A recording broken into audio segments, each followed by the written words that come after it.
Halo pemirsa setia Fibis Media, berjumpa kali ini dengan saya Bagus Aditoro dalam Fibis Fokus. Pada Senin 17 November 2014 lalu, perekonomian global cenderung terguncang seiring kabar adanya resesi Jepang untuk 2 kuartal beruntun. Mengapa resesi tersebut terjadi? Pada pertemuan kali ini saya akan mencoba mengulas mengapa hal tersebut dapat terjadi di saat upaya Jepang untuk meningkatkan perekonomian melalui strategi Abenomics justru terindikasi gagal hingga kuartal ketiga tahun ini. Adapun untuk faktor-faktor yang menyebabkan hal-hal tersebut akan kita ulas pada pertemuan kali ini. Dari esensi kebijakan Abenomics, kebijakan tersebut bertumpu pada 3 hal, yaitu kebijakan moneter yang agresif dengan mengincar target inflasi di Jepang sebesar 2%. Selanjutnya yaitu kebijakan fiskal ekspansif yang diusahakan dengan melakukan stimulus ke perekonomian dengan suntikan dana sebesar 13 triliun yen, dan juga upaya pengembangan strategi pertumbuhan dengan cara meningkatkan kompetisi antar perusahaan di dalam Jepang. Sejauh ini kebijakan Abenomics yang meskipun juga terkendala oleh faktor eksternal seperti gempa yang merusak pembangkit listrik tenaga nuklir di Fukushima, namun terlihat juga bahwa kebijakan Abenomics cukup bermasalah dari dampaknya terhadap perekonomian Jepang.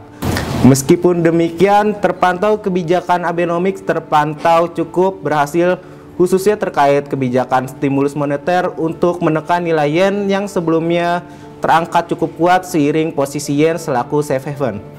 Upaya pelemahan nilai yen terpantau hingga kuartal ketiga tahun 2014 cenderung berhasil dengan posisi nilai yen terhadap US dollar yang cenderung terus menurun, sehingga dapat menjaga kestabilan neraca perdagangan Jepang yang berada dalam kondisi masih defisit namun cenderung terkontrol sepanjang tahun 2014.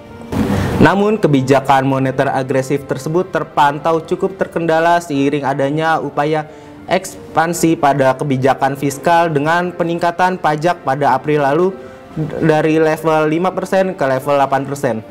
Dampak dari peningkatan pajak tersebut terpantau inflasi yang awalnya ditargetkan hanya berada di level 2%, justru naik lebih dari 1% dengan berada di kisaran di atas 3%. Dampak dari hal tersebut terlihat pada sektor konsumsi di Jepang yang sejak April 2014 lalu mengalami penurunan sehingga memicu pelemahan daya dorong konsumsi terhadap pertumbuhan ekonomi di Jepang.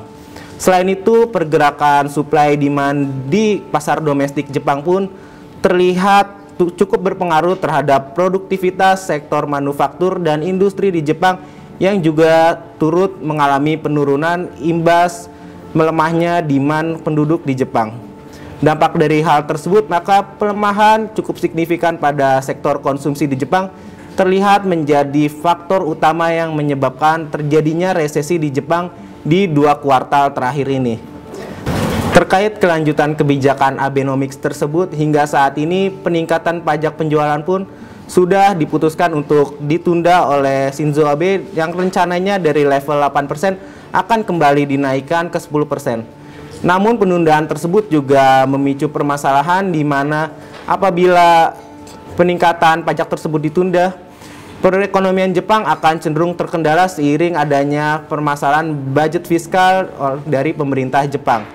Maka resesi di Jepang pun diperkirakan relatif tidak dapat dihindari karena peningkatan pajak penjualan juga otomatis akan semakin menekan tingkat konsumsi di Jepang yang akan cenderung melemahkan daya dorong konsumsi terhadap perekonomian Jepang.